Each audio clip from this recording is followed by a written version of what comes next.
The following presentation is controversial and may be offensive to some audiences. Viewer discretion is advised. Hello, my name is Porter Stansberry. A little over 10 years ago, I founded Stansberry & Associates Investment Research. It has become one of the largest and most recognized investment research companies in the world, serving hundreds of thousands of subscribers and more than 120 countries. You may know of our firm because of the work we did over the last several years helping investors avoid the big disasters associated with Wall Street's collapse. We warned investors to avoid Fannie and Freddie, Bear Stearns, Lehman Brothers, and General Motors, and dozens of other companies that have since collapsed. We even helped our subscribers find opportunities to profit from these moves by shorting stocks and buying put options. To my knowledge, no other research firm in the world can match our record of correctly predicting the catastrophe that occurred in 2008. But that's not why I created this video.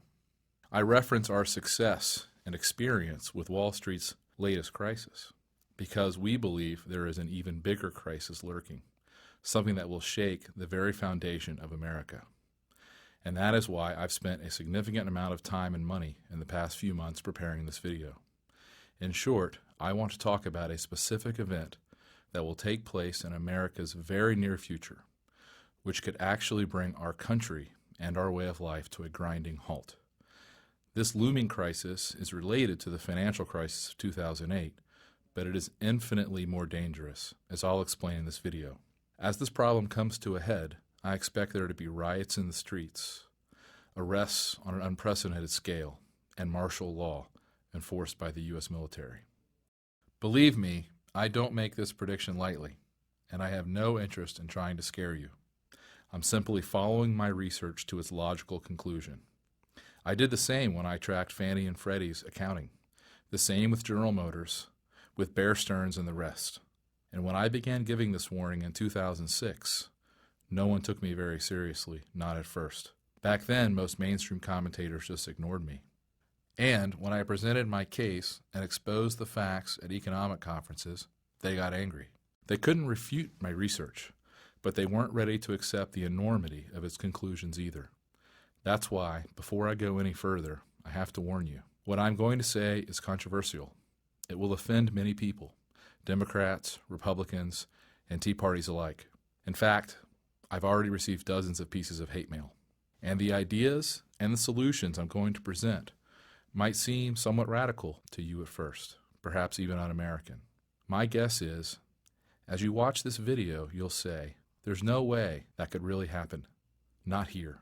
But just remember, no one believed me 3 years ago when I said the world's largest mortgage bankers, Fannie Mae and Freddie Mac, would soon go bankrupt.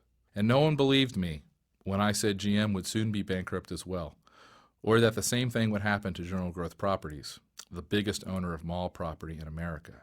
But again, that's exactly what happened. And that brings us to today. The same financial problems I've been tracking from bank to bank, from company to company, for the last 5 years have now found their way into the U.S. Treasury. I'll explain how this came to be and what it means is critically important to you and every American. The next phase in this crisis will threaten our very way of life. The savings of millions will be wiped out. This disaster will change your business and your work. It will dramatically affect your savings accounts, investments, and retirement. It will change everything about your normal way of life, where you vacation, where you send your kids or grandkids to school, how and where you shop, the way you protect your family and your home. I'll explain how I know these events are about to happen. You can decide for yourself if I'm full of hot air. As for me, I'm more certain about this looming crisis than I've been about anything else in my entire life. I know that debts don't just disappear. I know that bailouts have big consequences. And, unlike most of the pundits on TV, I know a lot about finance and accounting. Of course, the most important part of this situation is not what is happening, but rather what you can do about it. In other words, will you be prepared when the proverbial hits the fan? Don't worry, I'm not organizing a rally or demonstration, and I've turned down every request to run for political office. Instead, I want to show you exactly what strategies I'm using personally to protect and even grow my own money, and how you can prepare as well. You see, I can tell you with near 100% certainty that most Americans will not know what to do when commodity prices, things like milk, bread, and gasoline, soar. They won't know what to do when banks close and their credit cards stop working, or when they're not allowed to buy gold or foreign currencies, or when food stamps fail. In short, our way of life in America is about to change, I promise you. In this video, I'll show you exactly what's happening. You can challenge every single one of my facts, and you'll find that I'm right about each allegation I make, and then you can decide for yourself. Will you act now to protect yourself and your family from the catastrophe that's brewing right now in Washington, D.C.? I hope so. That's why I made this video. I'm going to walk you through exactly what I'm doing personally and what you can do as well. I can't promise you'll emerge from this crisis completely unharmed, but I can just about guarantee you'll be a lot better off than people who don't follow these simple steps. But I'm getting ahead of myself. Let me back up and show you in the simplest terms possible what is going on, why I'm so concerned, and what I believe will happen in the next 12 months. In short, I believe that we as Americans are about to see a major collapse in our national monetary system and our normal way of life. Basically, for many years now, our government has been borrowing so much money, very often using short-term loans, that very soon we will no longer be able to afford even the interest on these loans. Again, I say these things as an expert in accounting and financial research. You may not think things are that bad in the U.S. economy, but consider this simple fact from the National Inflation Association. Even if all U.S. citizens were taxed at 100% of their income, it would still not be enough to balance the federal budget. We'd still have to borrow money just to maintain the status quo. That's absolutely incredible, isn't it? Yet I've never seen this fact reported anywhere else. Normally, I study these kinds of numbers when I'm looking at a business to invest in or to recommend to my readers. But lately, I've spent most of my time looking into our national balance sheet, because as the banking system collapsed in 2008, all of the bad debts were absorbed by the world's governments. For example, when Fannie Mae and Freddie Mac collapsed in the summer of 2008, the U.S. government responded by simply guaranteeing all of their outstanding debt. Since then, these companies have recorded hundreds of billions of losses, all of which were passed along to the government. Yes, you can still get mortgages today, and yes, Freddie and Fannie are still in business. But the costs associated with these programs are piling up at the U.S. Treasury, and they are enormously expensive. These losses and trillions in other private obligations are now the responsibility of the U.S. government. The problem is, even before this crisis, our government was deeply in debt. With each additional commitment, we sink further and further into debt, closing in upon the moment that we can simply no longer afford even the interest payments on our obligations. According to even my most conservative calculations, using numbers provided by the Congressional Budget Office, a debt default by the U.S. government would be inevitable were it not for one simple anomaly, the one thing that has saved the United States so far. I'm talking about our country's unique ability to simply print more money. You see, the U.S. government has one very important weapon to use in this crisis. The U.S. is the only debtor in the world who can legally print U.S. dollars. And the U.S. dollar is known as the world's reserve currency. The dollar forms the basis of the world's financial system. It is what banks around the world hold in reserve against their loans. That's a secret that most politicians don't understand. As things stand now, the U.S. government can't go broke in any ordinary sense of the word because it can simply print dollars to pay for its bad debts. That's what it's been doing since March of 2009. That might sound pretty good at first. Since we can always just print more money, what's there to worry about? Well, let me show you. You see, as things stand today, America is the only country in the world that doesn't have to pay for its imports in a foreign currency. Let's say you're a German and you want to buy oil from Saudi Arabia. You can't just pay for your oil in German marks or the new euro currency. because oil is priced in U.S. dollars. So you have to buy dollars first, then you buy your oil. And that means the value of the German currency is of great importance to the German government. To maintain the value of its currency, Germans must produce at least as much as they consume from around the world.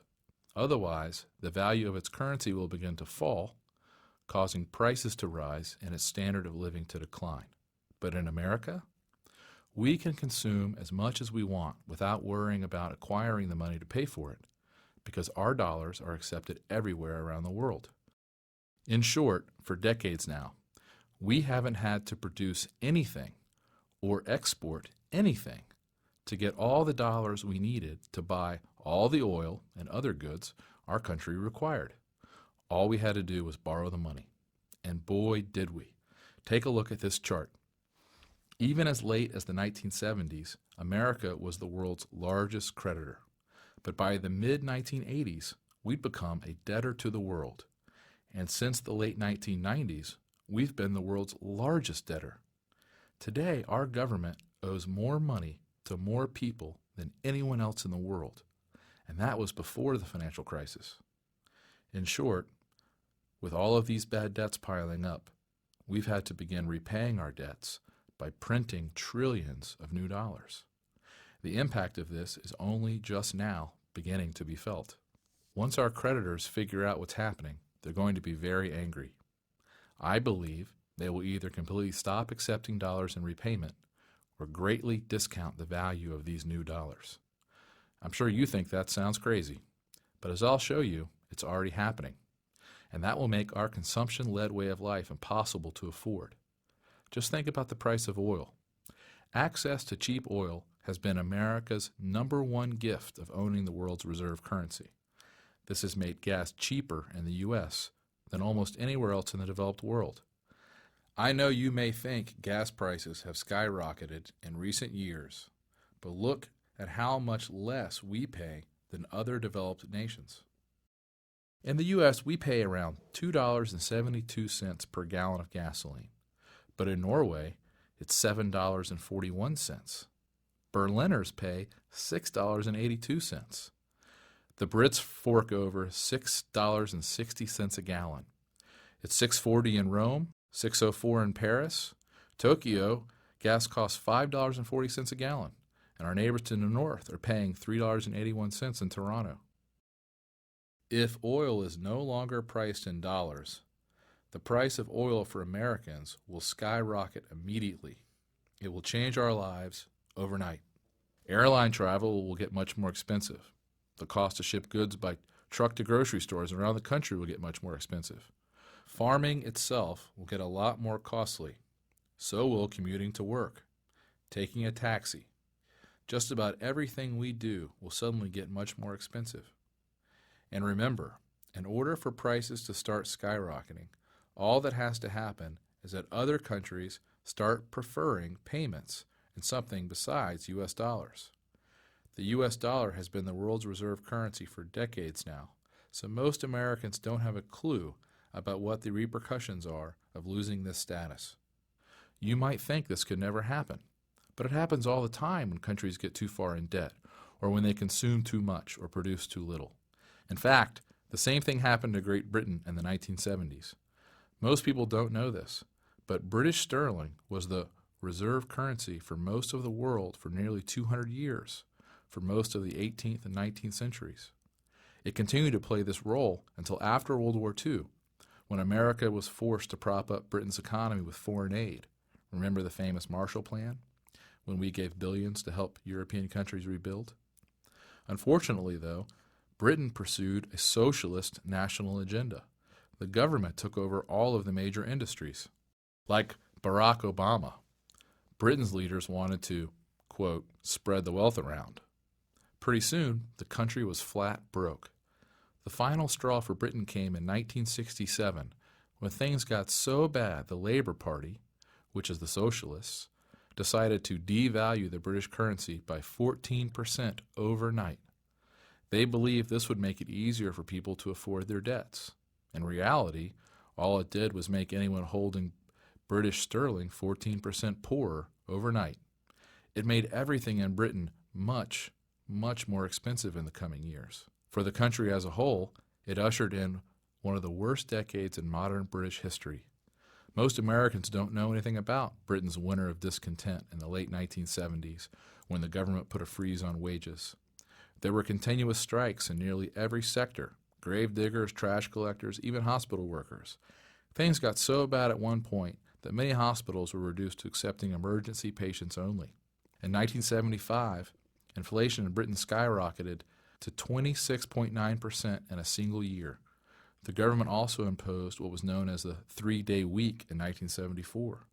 In short, businesses were limited to using electricity for only 3 specified consecutive days each week, and they were prohibited from working longer hours on those days. Television companies were required to cease broadcasting at 10:30 p.m. to save electricity. The extreme problems in the economy led Britain to being nicknamed the sick man of Europe. Just how bad were things exactly? We'll listen to the experiences of several Brits. Their stories were collected recently by the BBC television channel. John Blackburn from Wetherby said, I was a control engineer at Huddersfield Power Station at the time, and part of my duty was to switch off the supply to various substations around the town according to an official rota. On many an evening shift, I would have to switch off the power to my own home before going back for a candle-lit supper. Richard Evans from London recalls, My mother had to cross a picket line to get into the maternity hospital. They told her she couldn't come in. My grandmother had to bring in food for her to eat and clean towels and bedding. And David Stoker from Guildford said, I lived in the northeast near Newcastle, and I vividly remember my grandmother and I walking from one shop to another in search of candles. All were sold out. Innovative butchers placed string down cartons of drippings which we bought. These worked, although the smell and risk of fire made them less practical than candles. Imagine, Britain was a global superpower for 150 years, but when they started intentionally devaluing their currency, things went straight downhill. Maybe you don't think something similar can happen here, but I'm telling you, it's already underway. In fact, the exchange value of the U.S. dollar has fallen about 8% so far this year, and its rate of decline is accelerating. What happened to the British currency is now happening to the U.S. dollar. Not only will the price of gas, oil, and other commodities skyrocket in America, almost everything we consume will immediately get more expensive. All the clothing, furniture, and household goods we import from China, all the food we get from Central and South America, all the electronics, television, computers, and cars we get from Asia and Europe. In fact, it's happening right now before our eyes. The price of gold is up 85% since the start of the financial crisis. Oil prices have doubled. Soybeans are way up. Copper prices are up more than 170% since 2009. Cotton prices are up 80% in just the past few months, since July of this year. As Wesley Card, the head of a clothing company that includes brands like Dockers and Anne Klein, was recently quoted by the Epoch Times. It's really a no-choice situation, he said. Prices have to come up. This chart shows how much a few key commodities have skyrocketed in price just since the beginning of 2009. Of course, skyrocketing commodity prices are just the beginning. There are other disastrous consequences to the U.S. dollar losing status as the world's reserve currency. For example, there would be much less demand for U.S. dollars around the globe, so interest rates will skyrocket. Instead of getting a mortgage at today's incredibly low rates of 4.5%, it might cost you 8%, or even 10%, or 15%. Imagine what that would do to housing prices. Stock prices would likely plummet by at least 40% in a matter of weeks as a result of this event in the currency markets. It will cost every American business a lot more money for supplies and materials. No one will be able to get a loan, and no bank will want to make loans. In short, when the U.S. dollar loses its spot as the world's reserve currency, it will cause a brutal downturn in the economy, which I expect will be about 10 times worse than the mortgage crisis of 2008. You see, what will also happen as a result of this currency crisis and the end of the U.S. dollar as the world's reserve currency will be massive inflation, the likes of which we've never seen before. When everyone is trying to get rid of their dollars, the government is printing more and more to pay debts, and no one wants to own them, the crisis will reach epic proportions. Just look, for example, at what happened to one European country that faced this type of crisis in the 1990s. This is what happens during a major hyperinflation in the real world. By the early 1990s, the national government of one European nation had spent nearly all of its savings. What did they do next? Simple. They began to steal the savings of private citizens by limiting people's access to their money in government-controlled banks. To finance the daily operations of maintaining their basic infrastructure, the government started printing money, big time. Even so, the country's basic infrastructure began to fall apart. There were potholes in the street, broken water pipes, elevators that never got repaired. Entire construction projects simply shut down. At this point, the unemployment rate was more than 30%. Not too bad, right? But it got worse, much worse. You see, once you start down the dangerous road of printing money, things can get extremely bad very quickly. As San Jose State University economics professor Dr. Thayer Watkins explains, the government tried to counter the inflation by imposing price controls. But when inflation continued, the government price controls made the price producers were getting so ridiculously low that they simply stopped producing. Bakers stopped making bread. Slaughterhouses refused to sell meat to the stores, and other stores closed down. So what did the government do next to try to curb inflation? Well, one bright idea they had was to force stores to fill out government documents every time they increased prices. They thought this would slow down price increases because the paperwork would take so much time. But like many government plans, this one had terrible unintended consequences. Since stores had a dedicated employee to do nothing but register the paperwork, and since the process took so long, stores began to raise prices on basic goods at even higher rates so that they didn't have to come back and file more paperwork. Incredible, isn't it? Then, of course, the government did what all governments do during periods of hyperinflation. They created a new currency, which basically removed 6 zeros from the old one. So 100 million old units were soon worth 100 new units. Of course, this didn't work either. It never does. Between October 1993 and January 1995, prices increased by, get this, 5 quadrillion %. That's a ridiculous number. In other words, a loaf of bread that cost $1 in 1993 suddenly costs $50 trillion. Yes, that's 50 trillion. I know it's laughable, but I can guarantee that the people of this once proud European country weren't laughing one bit, especially those living on a fixed income. Of course, at this point, the country completely fell apart. As Dr. Thayer Watkins wrote, quote, "The social structure began to collapse. Thieves robbed hospitals and clinics of scarce pharmaceuticals and then sold them in front of the same places they robbed. The railway workers went out on strike and closed down the country's rail system. At this point, businesses and citizens across the country basically refused to take the local currency. Instead, everyone started dealing in German marks. Keep in mind the daily rate of inflation was nearly 100%. Can you imagine the panic in a society when the price of just about everything doubles every single day? It was absolute pandemonium, and the economy came to a grinding halt. It was like living in a war zone. Truckers stopped delivering goods. Stores, restaurants, gas stations all shut down. In fact, the only way to get gas was to buy it on the side of the road from someone selling it out of a plastic can. Steve Henke, an economics professor at Johns Hopkins, wrote, "People couldn't afford to buy food in the free market.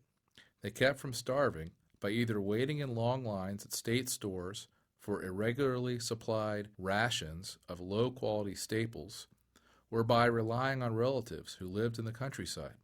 For long periods, all of the gas stations were closed, with the exception of one station that catered to foreigners and embassy personnel.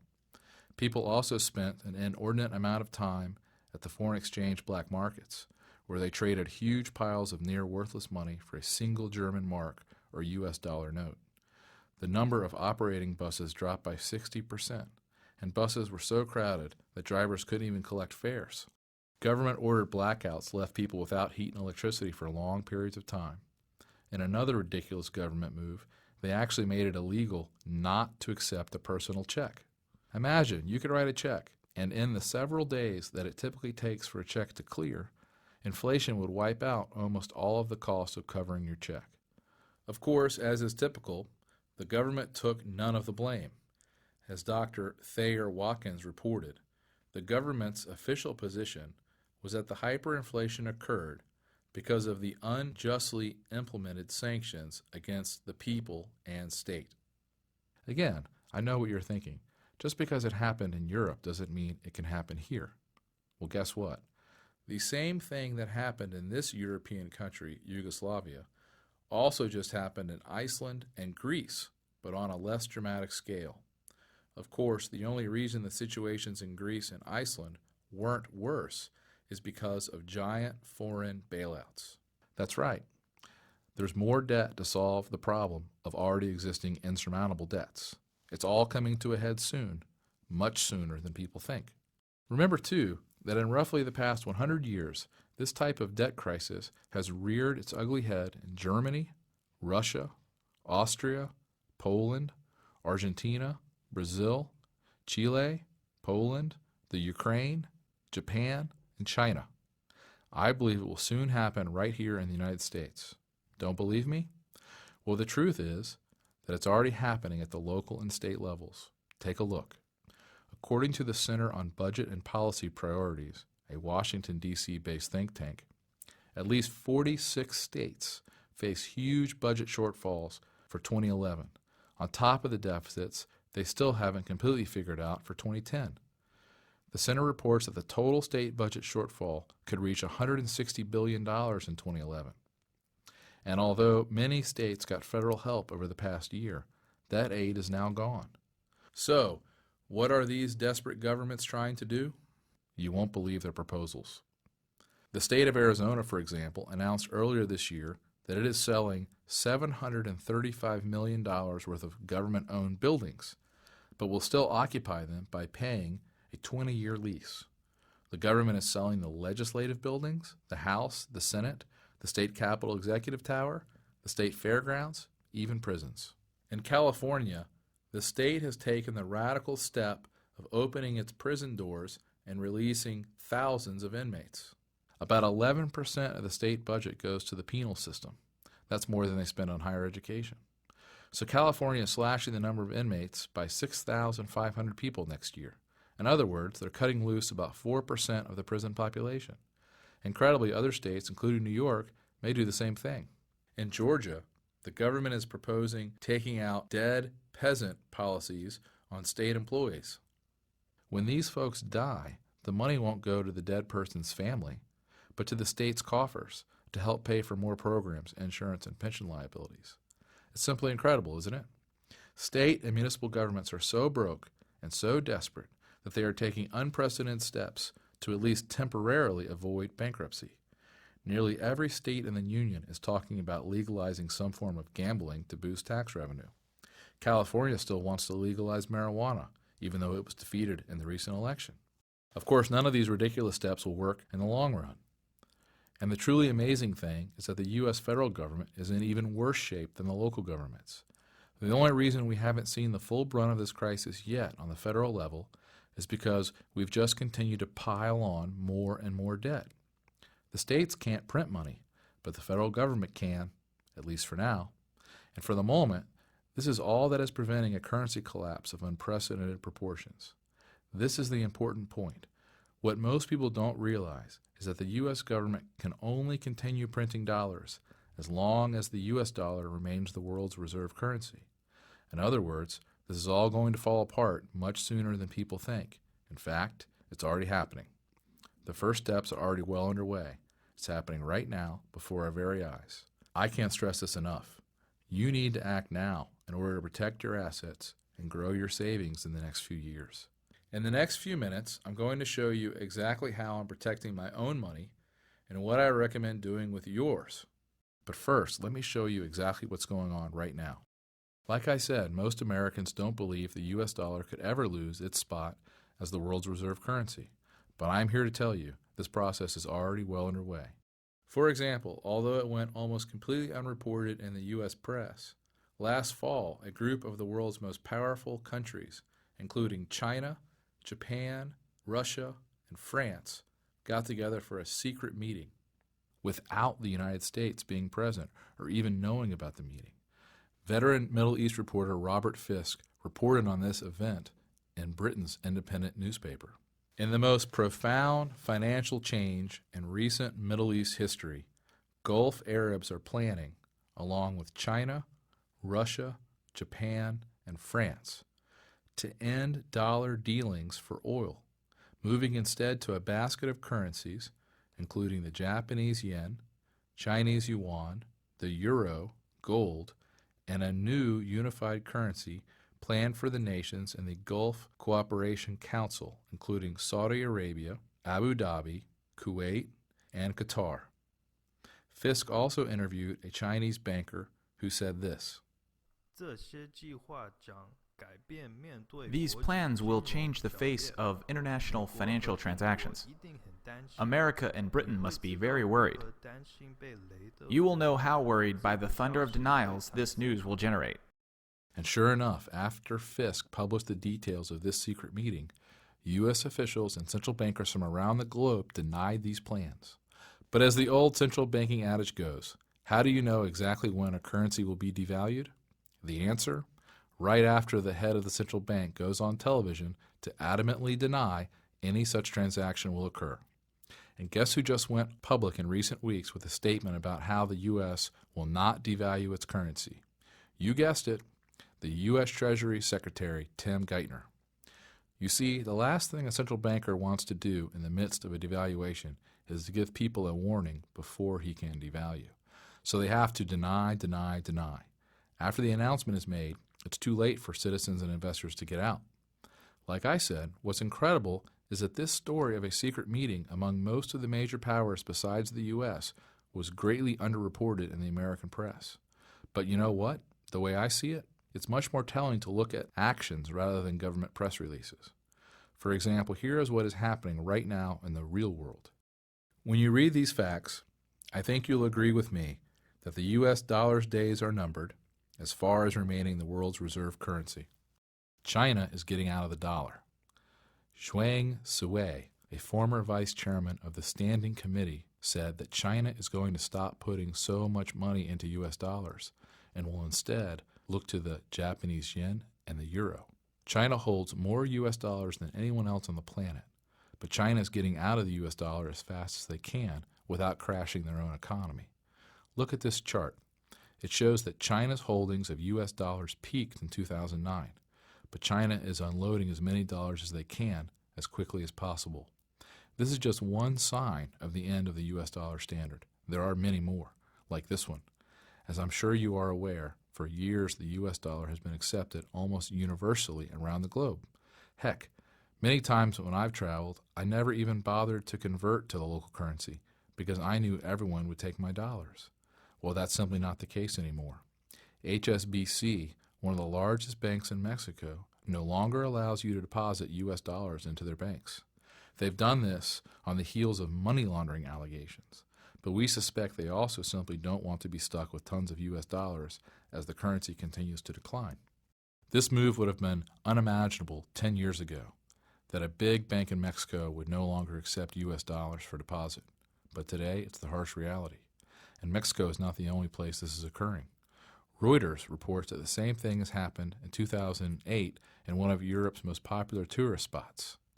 Currency exchange outlets in Amsterdam have been reportedly turning away customers who want to exchange their U.S. dollars for euros.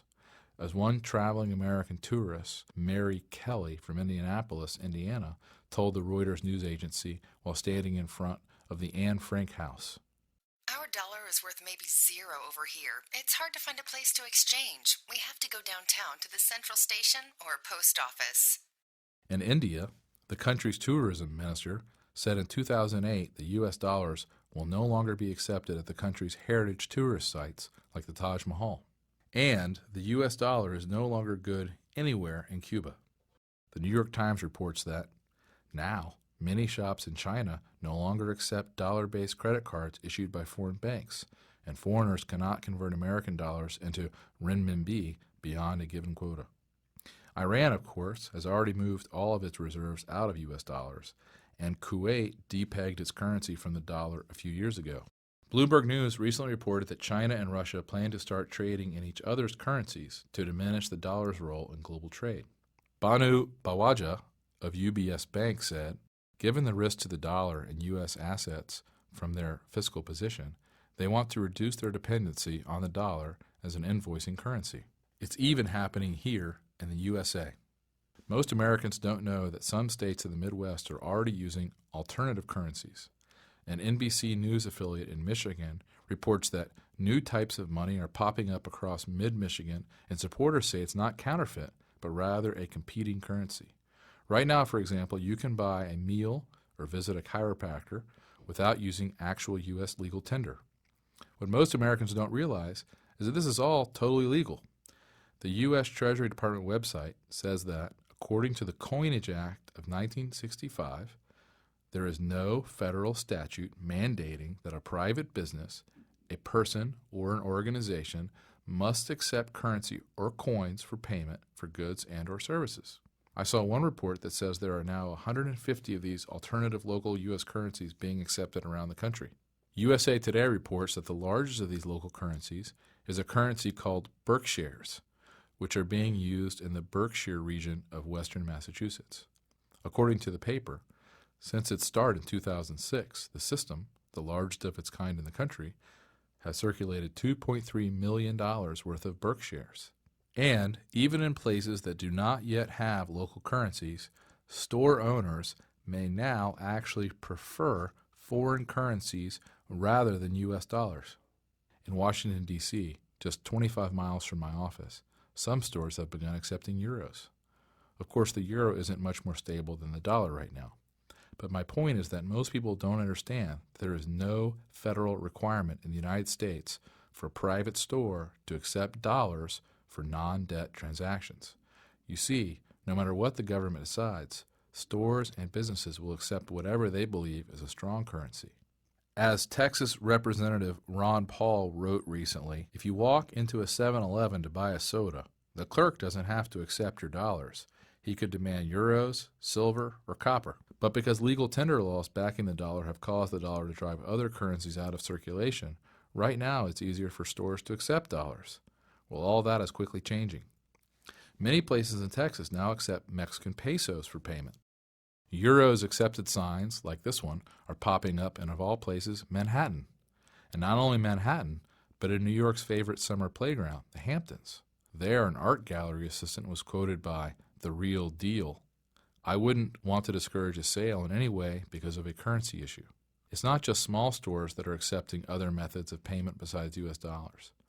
The Chicago Mercantile Exchange, the world's largest futures and commodities exchange board, now accepts gold to settle futures contracts. Until recently, the exchange typically only accepted U.S. Treasuries and bonds as payment. These guys obviously see the writing on the wall. This would have been unthinkable 10 years ago, but today it's a reality. And this trend is going to keep moving incredibly fast. That's why the smartest investors are taking action. Bill Gross, who probably knows as much about currencies and debt as anyone in the world, runs the world's biggest bond fund. He was quoted by Bloomberg. We've told all of our clients that if you only had one idea, one investment, it would be to buy an investment in a non-dollar currency. That should be on top of the list. Jim Rogers, one of the world's most successful multimillionaire investors, writes, "The dollar is not just in decline, it's a mess. If something isn't done soon, I believe the dollar could lose its status as the world's reserve currency and medium of exchange, something that would lead to a huge decline in the standard of living for U.S. citizens, like nothing we've seen in nearly a century." I know, you probably still don't believe it can happen here in the United States, but think about it.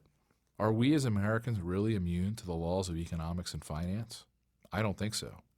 And every circumstance I know of in which a government has tried to inflate its debts away has ended in disaster. It will happen here too. As Jim Rogers says, history teaches us that such imprudent monetary and fiscal behavior has always led to economic disaster. This is why World Bank President Robert Zoellick and a speech at the School for Advanced International Studies at Johns Hopkins University recently said, "The United States would be mistaken to take for granted the dollar's place as the world's predominant reserve currency. Looking forward, there will increasingly be other options to the dollar." And this is why the International Monetary Fund recently published a paper calling for a new global world currency. A paper entitled Reserve Accumulation and International Monetary Stability, written by the Strategy, Policy, and Review Department of the IMF, recommends that the world adopt a global currency called the Bancor, with a global central bank to administer the currency. The report is dated April 13th, 2010. And no, unfortunately, this is not just a bad rumor. This is a deadly serious proposal and an official document from one of the most powerful institutions in the world. Do you see where this is all heading? As Brazilian economist and strategist Ricardo Amaral wrote recently, the U.S. dollar served its purpose since the end of World War II and became the major foreign exchange reserve currency. But the days of the U.S. dollar playing that special role has reached the end of the line, since today that system is very sick and is dying a slow death. Mr. Amaral added that we will soon see the major collapse of the U.S. dollar, creating the biggest international monetary crisis the world has ever seen. This is why gold and silver prices are soaring. It's not a matter of if the U.S. dollar will lose its status as the world's reserve currency. It's simply a matter of when. Investors know there are serious problems with the U.S. dollar, so they are fleeing to precious metals, which have historically been very reliable when a country has major currency problems. It's not hard to see why people are no longer accepting U.S. dollars, why many foreign countries are pushing for a new world reserve currency. The good news is, no matter what happens, I found several ways for you to protect your savings, and you could potentially even make 3 to 5 times your money over the next few years. I'll show you exactly what to do in a moment. But first, let me explain why the collapse of the dollar as the world's reserve currency could happen much sooner than most people expect. I know many of my friends, colleagues, and family members are still in serious denial. In the world of psychology, they call this the normalcy bias. You see, the normalcy bias actually refers to our natural reactions when facing a crisis. The normalcy bias causes smart people to underestimate the possibility of a disaster and its effects. In short, people believe that since something has never happened before, it never will. We are all guilty of it. It's just human nature. The normalcy bias also makes people unable to deal with a disaster once it has occurred. Basically, people have a really hard time preparing for and dealing with something they have never experienced. The normalcy bias often results in unnecessary deaths in disaster situations. For example, think about the Jewish populations of World War II. As Barton Biggs reports in his book, Wealth, War, and Wisdom, by the end of 1935, 100,000 Jews had left Germany, but 450,000 still remained. Wealthy Jewish families kept thinking and hoping that the worst was over. Many of the German Jews, brilliant, cultured, and cosmopolitan as they were too complacent. They had been in Germany so long and were so well established, they simply couldn't believe there was going to be a crisis that would endanger them. They were too comfortable. They believed that Nazis' anti-Semitism was an episodic event and that Hitler's bark was worse than his bite. They reacted sluggishly to the rise of Hitler for completely understandable but tragically erroneous reasons. Events moved much faster than they could imagine. This is one of the most tragic examples of the devastating effects of the normalcy bias the world has ever seen. Just think about what was going on at the time. Jews were arrested, beaten, taxed, robbed, and jailed for no reason other than the fact that they practiced a particular religion. As a result, they were shipped off to concentration camps. Their houses and businesses were seized. Yet most Jews still didn't leave Nazi Germany because they simply couldn't believe that things would get as bad as they did. That's the normalcy bias, with devastating results. We saw the same thing happen during Hurricane Katrina. Even as it became clear that the levee system was not going to work, tens of thousands of people stayed in their homes directly in the line of the oncoming waves of water. People had never seen things get this bad before, so they simply didn't believe it could happen. In Haiti, In Pakistan and other third world countries, sure. But they never thought something like that could happen in our country. And as a result, nearly 2,000 residents died. Again, it's the normalcy bias. We simply refuse to see evidence that's right in front of our face because it is unlike anything we have experienced before. The normalcy bias kicks in, and we continue to go about our lives as if nothing is unusual or out of the ordinary. Well, we're seeing the same thing happen in the United States right now. We have been the world's most powerful country for nearly 100 years. The U.S. dollar has reigned supreme as the world's reserve currency for more than 50 years. Most of us in America simply cannot fathom these things changing. But I promise you this, things are changing, and faster than most people realize. For a moment, just look at a tiny fraction of the evidence around us. Did you know that there are now nearly 42 million Americans on food stamps? That's nearly 13% of the entire population. Those numbers are up 17.5% from last year, and the number of Americans on food stamps has gone up every month for 19 months. Can a country really be in good shape when 13% of the population can't even afford to buy food? Or how about this? Although it's gone almost completely unreported in the mainstream press, a dozen or so cities across the nation, like Fresno, Sacramento, and Nashville, have hundreds of people living in modern-day Depression-era shantytowns. The Fresno shantytown has received the most publicity after a visit by Oprah Winfrey. There, about 2,000 residents are homeless. They even have a security desk at the shelter because the encampment has gotten so large. City officials say they have 3 major encampments near downtown and smaller settlements along 2 local highways. Also, according to a recent article on MSN Money, about 43% of American families spend more than they earn each year. Look at this chart. It's unbelievable. The average household carries $8,000 in credit card debt, and personal bankruptcies have doubled in the past decade. How in the world can we possibly spend our way out of the current crisis? We certainly can't do it with savings. The only answer is to print more money, which will hasten the fall of the U.S. dollar as the world's reserve currency. There's simply no one better at bending statistics than the U.S. government. Take the unemployment rate, for example. Back in the 1930s, anyone without a job but not retired was considered unemployed. Today, however, the government calculates unemployment mainly by counting the number of people receiving unemployment benefits. So, when people's benefits expire, they are no longer counted, and the unemployment rate actually falls. Ridiculous, I know. The reality is, the true unemployment rate is much higher than what the government is reporting. If you don't believe me, look at 2 recent job postings I read about last week.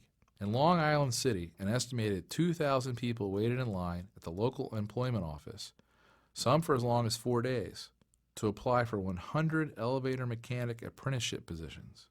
And in Massillon, Ohio, 700 people recently applied for a single janitorial job, paying $16 an hour plus benefits. The point is, our country is not growing jobs because the government makes it harder and harder for businesses.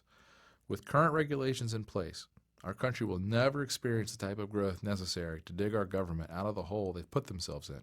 I'm sure you think I'm exaggerating, but just look at what the CEO of one of America's most important companies said a few weeks ago. Intel CEO Paul Otellini said in a recent speech, "I can tell you definitively it costs $1 billion more per factory for me to build, equip, and operate a semiconductor manufacturing facility in the United States." He said that 90% of the additional costs are not from higher labor rates, but from higher taxes and regulatory charges, which other nations simply don't impose. Cypress Semiconductor CEO T.J. Rogers agreed that the problem is not higher U.S. wages, but anti-business laws. He was quoted in an interview with CNET News. The killer factor in California for a manufacturer to create, say, 1,000 blue-collar jobs is a hostile government that doesn't want you there and demonstrates it in thousands of ways. Few Americans today realize that we have the second highest corporate tax rate in the world. And since Japan's new prime minister announced that he plans to reduce the country's corporate tax rate by 15%, the U.S. will soon have the highest corporate tax rate in the world. Why would anyone want to start a business here when they can do it for less money and keep more of the money they make by locating elsewhere. It's just another good reason to avoid the U.S. dollar. So is this. Did you know in 1979 there were 61 American companies that earned a top-level AAA credit rating from Moody's? Today there are only 4. Automatic Data Processing, Exxon, Johnson & Johnson, and Microsoft. Does this sound like an economic recovery to you when only 4 companies in the entire country are stable enough to earn a AAA credit rating? It certainly doesn't to me, but it's nothing compared to what's going on in the housing sector. You want to know how crazy things are in the U.S. right now? Consider the bizarre state of the Las Vegas housing market, where the New York Times reports that building is booming again in a city where nearly 10,000 new houses are empty, thousands are in foreclosure, thousands of regular people have simply stopped paying their mortgages, and average prices are down more than 60% since 2006. What could possibly be driving this building mania? Well, it turns out that buyers don't want homes that were built during the boom because they sit in neighborhoods that look like ghost towns, and because many of these never-occupied houses are filled with cockroaches and other critters. So local builders are doing the worst possible thing they could be doing in Las Vegas right now. They're building more homes. Similar scenarios are taking shape in Phoenix and other U.S. cities. Of course, this might look good for economic numbers, but all it does is make the situation much, much worse in the long run. Want to see another crazy trick some businesses are using to artificially boost their earnings? This is just incredible to me. If you've been reading my work at all over the past few years, you know that I am extremely bearish on the for-profit education sector, such as the University of Phoenix. What could possibly be wrong with institutions that offer inexpensive education to tens of thousands of students across the country? Well, to me, it's just another symptom of how distorted and crazy our economy and our country have become. Here's what I mean. One of the crazy practices some institutions employ is to actually seek the enrollment of homeless people into their programs. You probably think I'm making this up, but Businessweek recently ran a report on this practice. Why would they do this? Well, because these folks qualify for federal grants and loans that are used to pay college tuition fees. According to the reports I read, the University of Phoenix, for instance, relies on federal funds for more than 85% of its revenues. At another for-profit school, Drake College of Business, almost 5% of the student body at its Newark, New Jersey campus is homeless, Businessweek reported. Of course, the majority of these students will never be able to repay their loans, but the colleges don't care. That's the government's problem, not theirs. Once again, it's the taxpayers like you and me who will be left holding the bag. And here's another good reason why investors are afraid of holding dollars right now. One of the most worrisome problems in the stock market is that we're basically repeating the exact same situation that occurred from 1937 to 1942. Most Americans think we've had this amazing stock market recovery since the financial crisis of 2008. And we have, to a certain extent. But we are not out of the woods. In fact, during America's last real economic collapse in the 1930s and 40s, we saw a similar drop and recovery before the markets crashed all over again. The situation is eerily similar. Look at this chart. It's one of the scariest I've seen in a long time. It shows an overlay of what happened to the stock market in 1937 compared to 2008. In both situations, we saw big crashes of about the exact same magnitude, and then a big recovery, again, of about the same size. But what will happen next? Well, if history is any guide, we could well have another big leg down in the stock market. That's exactly what happened 70 years ago.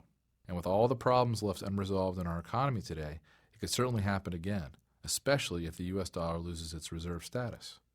As the Wall Street Journal reported, over the last year, the stock market has followed a path eerily similar to 1937. First, a strong, rapid run to a recovery high, same pace, same magnitude. Then a correction, again the same. Will we continue on the path that led to the correction of 37 into a collapse in 38? The point is, the cards are seriously stacked against us. This looming currency crisis is inevitable. Almost every state in the country is on the verge of bankruptcy. We have borrowed an impossible amount of money, which we will never be able to pay back. Our economy is an absolute mess. Taxes are sky high already, and will certainly go much higher over the next few years. And nearly all of the world's major financial players are preparing for an alternative to the US dollar as the world's reserve currency. To me, it is so obvious that we are about to experience a serious currency crisis that I can't believe people can deny this reality with a straight face. Again, if you don't believe a currency crisis is coming, just take another look at the price of gold and silver compared to the US dollar over the past decade. It's obvious that smart investors want to hold gold and silver, not US dollars. Anyone with any sense or basic understanding of economics can tell the US dollar is doomed, and it's going to have major repercussions, which the average American has not yet even considered. So, what can you do? Well, I've done a lot of research on this and have found that there are a surprising number of simple things you can do to not only protect what you've currently got, but also to potentially make quite a bit of money as this currency crisis unfolds. So what should you do to protect and possibly even grow your wealth in the next few years? Well, there's a series of pretty simple financial moves I believe you should begin making immediately. And here's something I want you to keep in mind. I'm really only going to talk about your finances here. As far as protecting your family, well, it depends on your circumstances. If you live in an urban area, I recommend making sure you've got somewhere you can go in case there are riots or food and water shortages. I think there's a very good chance we'll see that in the next 2 years. Wherever you're going to wait out the chaos, I recommend you have basic food, water, and medical supplies to last you for at least 6 months. Remember, you won't be able to count on the government during this crisis. Think about it. If the government couldn't even save the city of New Orleans during Hurricane Katrina, how in the world will it save an entire country when all hell breaks loose? As I said earlier, the truth is the government won't even try to save individual American citizens. The government will be much more concerned with saving itself. As far as taking care of your money, to make sure you don't lose money and even use the situation to come out quite a bit ahead, well, that's where I can help you. All of the moves I recommend are simple and fairly straightforward to implement, at least right now. If you wait to do these things, however, they will almost certainly get very expensive, difficult, and even impossible to do. If you do these things now, not only will you be better prepared to weather the coming storm, I believe you could also make quite a bit of money over the next few years. And if I'm wrong, well, that's the best part. I think you'll still make very good gains. Even if all we get out of this crisis is a mild inflation, you can still be set up to do very, very well. Here are the specific steps you should take. Step number 1, get some of your money beyond the reach of the U.S. government. It's perfectly legal and a lot easier than you think. I know you probably don't believe me when I tell you that the U.S. government is going to implement policies to save itself, which are unimaginable right now. But remember, desperate governments will do very desperate things. That's why they outlawed the ownership of gold 80 years ago. That's why they are already talking about nationalizing automatic 401k and retirement plans, and why it might soon be against the law to open a foreign bank account or to move your money overseas without paying outrageous taxes. The good news is, I met recently with a man who is considered one of the top asset protection attorneys in America. I learned that there are 4 simple investments you can make right now which you do not have to report to the U.S. government. Don't get me wrong. When and if you ever sell these things years down the road, you are still required to pay taxes on your gains.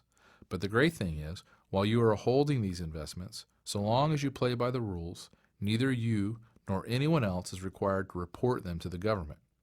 This benefit should be obvious. The less the government knows about where you have your money, the better. They simply will have a very hard time taking what they don't know you have. I am personally putting a fairly significant portion of my portfolio into one of these assets. Now, I'm not going to tell you exactly what I'm doing here in this video, but I will explain everything in full detail in my new report called The 4 Investment Assets You Do Not Have to Report to the U.S. Government, and I will gladly send you a copy free of charge. In addition to explaining how I'm protecting my own money, I'll show you 3 other places you can put your money which you legally do not have to report to the U.S. government. Of course, normally, it would cost you thousands of dollars to meet with this asset protection attorney and to take advantage of his best strategies. But I'll reveal everything you need to know to get started in this report. Plus, I'd like to send you the information on the second step you should take to protect yourself. That is, step number 2, how to acquire the world's safest assets, which are likely to perform best during this period. What I'm talking about here is buying as much gold and silver as you can reasonably afford. I know gold has had a huge run, jumping more than 300% in the past decade. But believe me, when the US dollar loses its status as the world's reserve currency, this early run is going to be a mere afterthought. I will be surprised if gold does not reach $5,000 or $6,000 an ounce in the next few years. The smartest money managers in the world, people like George Soros, David Einhorn, and John Paulson, have all recently taken huge positions in gold. And I think you are crazy not to do the same. How should you do it? There are many options, and my research firm has recently published a great book called The Gold Investor's Bible, which details in full all of the best ways to own and hold gold bullion. In this volume, we reveal dozens of secrets about the gold industry, specifically the best ways to buy, sell, and store your gold. It explains why some gold coins are better than others, how to buy gold with zero dealer markup, how to easily and safely store some of your gold overseas, very cheaply, where to hide it, and much more.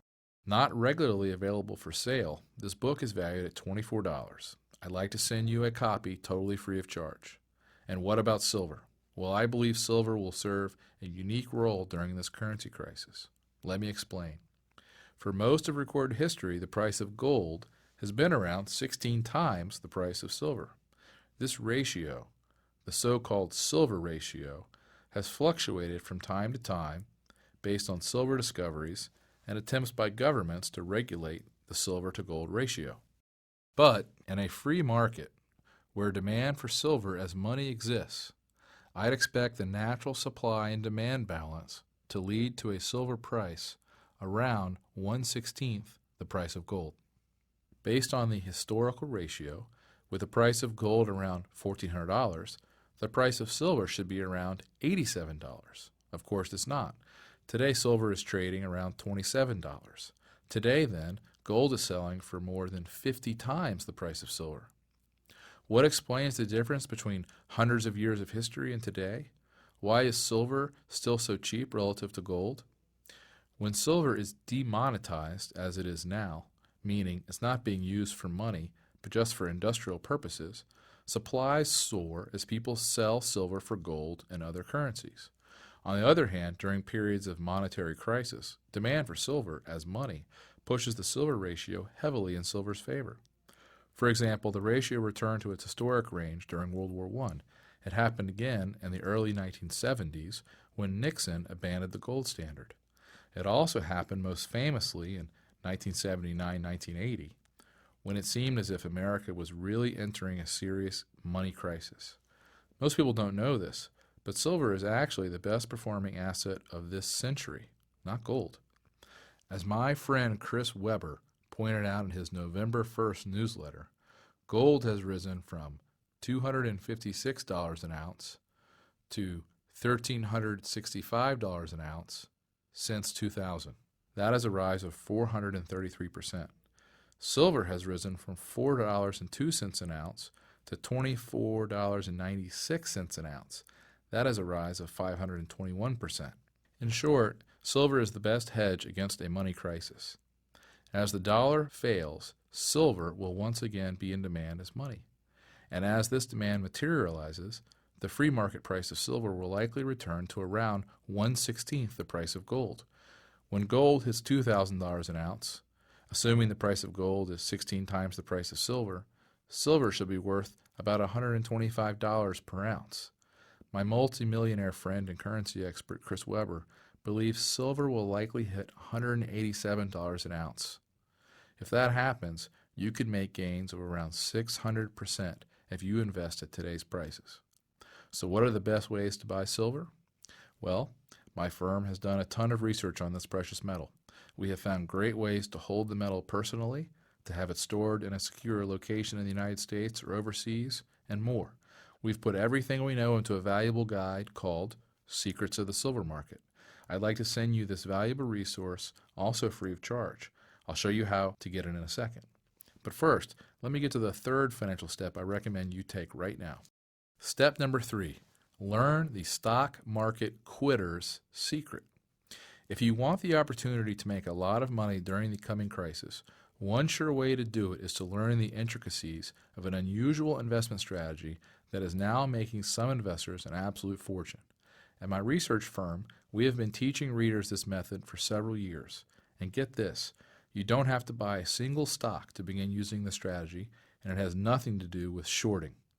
In a nutshell, this is an approach that can enable you to safely extract gains of exactly 100% from the market over and over again without ever owning or touching a stock. Keep in mind, the most you can make using this strategy is 100%. And, as with all investments, there is some risk involved. Also, it's important to note that this strategy will probably not be right for everyone, but it can be so safe and easy. Once you learn how it works, you might decide to never buy ordinary stocks ever again. Like these folks I taught the secret to in recent years. Last March, for example, Peter Koss of Boise, Idaho, quit stocks and used this secret instead. He says he now makes an average of $10,000 per month with his investments. Randy Bowman of Annapolis, Maryland, also quit stocks. So far, he's made over $87,500. Bernard Henderson of Carmel, Indiana, now collects an average of $100 a day. Another investor, Harold Welchick of New Brunswick, New Jersey, has made over $20,000 using this technique.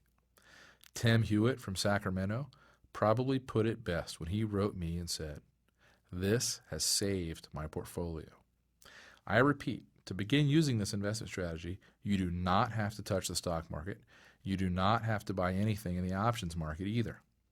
That's why financial author Lee Lowell writes, "I've been a professional trader for 17 years, but many people have never heard of this strategy, let alone used it. This is a great way to get your hands on instant cash." Pulitzer Prize winning author James Stewart learned this secret recently and said, "These payouts are so rich, I consulted a colleague to make sure they were real." This seldom understood strategy is how we've helped dozens of people make incredible gains, even in a terrible stock market. And in all likelihood, when the stock market gets really bad, as I expect it soon will, this will be an incredibly lucrative and safe strategy. I'll show you exactly how this investment strategy works and how you can take advantage of it immediately starting today.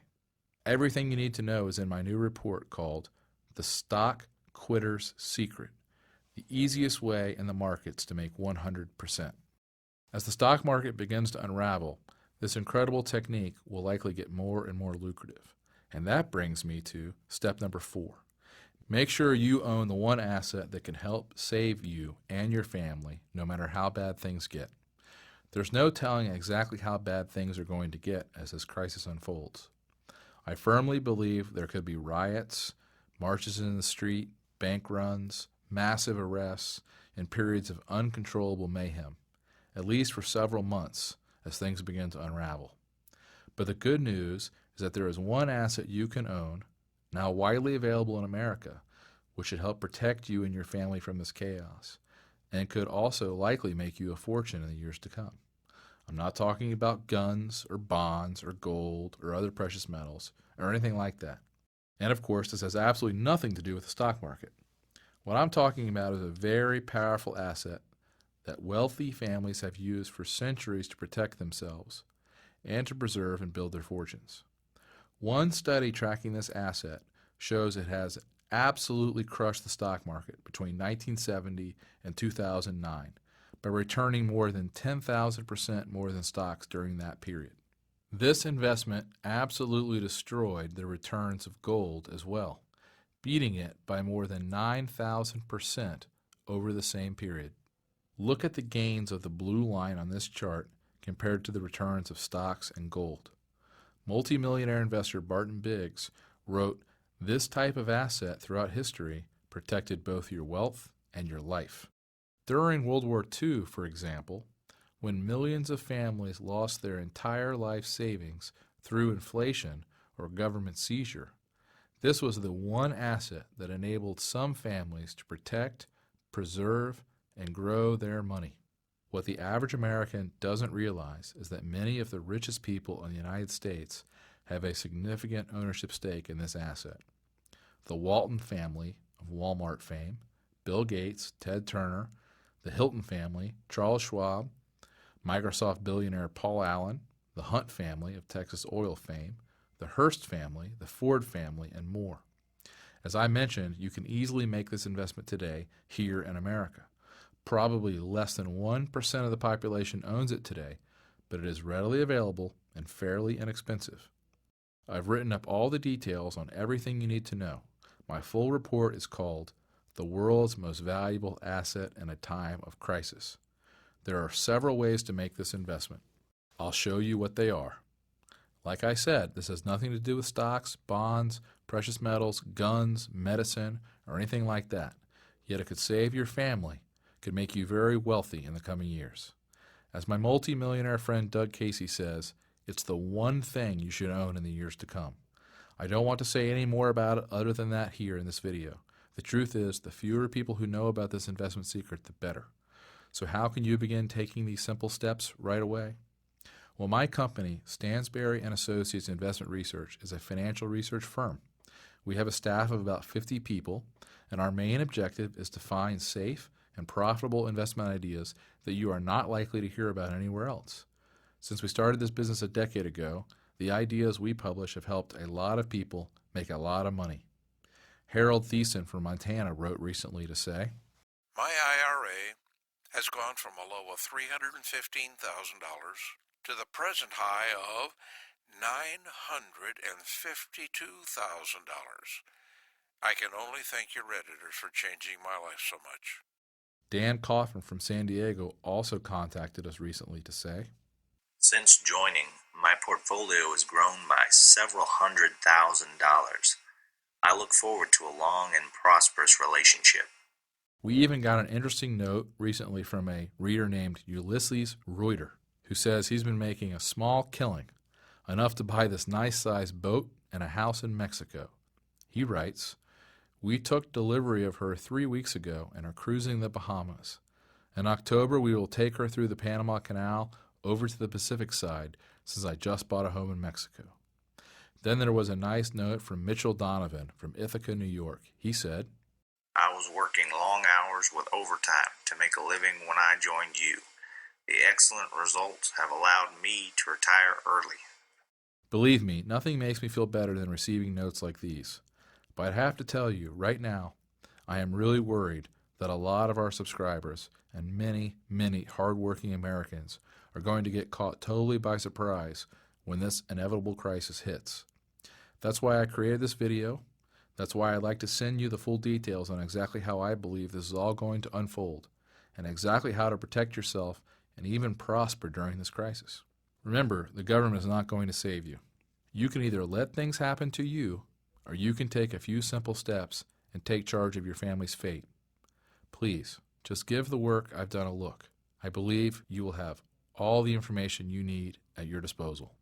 The best part is, you can take a look at my research and receive everything I've mentioned here at absolutely no risk or obligation. Simply let me know you'd like to take a trial subscription to my monthly newsletter called Stansberry's Investment Advisory, and I will immediately rush you Research Report Number 1, the 4 investment assets you do not have to report to the U.S. government. Research Report Number 2, the Gold Investor's Bible. Research Report Number 3, Secrets of the Silver Market. Research Report Number 4, the Stock Quitter's Secret, the easiest way in the markets to make 100%. Research Report Number 5, the world's most valuable asset in a time of crisis. Also, on the second Friday of each month, I'll also send you my monthly newsletter, Stansberry's Investment Advisory. I'll keep you up to date on exactly what's going on regarding this financial crisis, and I'll show you some unusual and incredible ways to make money now and as it begins to unfold. We have found some great ways to make a fortune as the government continues to try to bail out one failing industry after another. I'll also keep you up to date on the best asset protection strategies I come across and any changes to the laws or government interventions that could affect them. And every day the markets are open, I'll send you my paid subscribers only email called the Stansberry and Associates Digest. I report on all the work my firm is doing, the most interesting investment ideas, what we're researching now, and what we expect to happen in the months to come. So how much does my work cost, and how can you get started? Well, a 1-year subscription, including everything I've mentioned here, normally costs $99 per year. That's what many others have paid. But right now, you can try my research for half off the normal rate. You'll pay just $49.50 for an entire year. Why so cheap? Well, to be honest, our business really only works if our subscribers stick with us for the long term. We realize you've got to try our work first to see if it's right for you. And that's why, through this video, we're making it so cheap and essentially risk-free to try. What I mean is, you'll have the next 4 months to take a look at the research reports I've just described, plus the next 4 issues of my newsletter, and the next 4 months of my daily digest reports. If you decide for any reason my work is not right for you, just let us know and you can receive a full refund and keep everything you've received so far. In other words, by taking me up on this offer, you are only agreeing to try my work to see if you like it. I hope you'll consider this offer seriously. I know in my heart it will be one of the best financial moves you will ever make. To get started, simply click on the link below, which will take you to a secure order form. Your order will be processed immediately, and you'll have access to all of my work in a matter of minutes.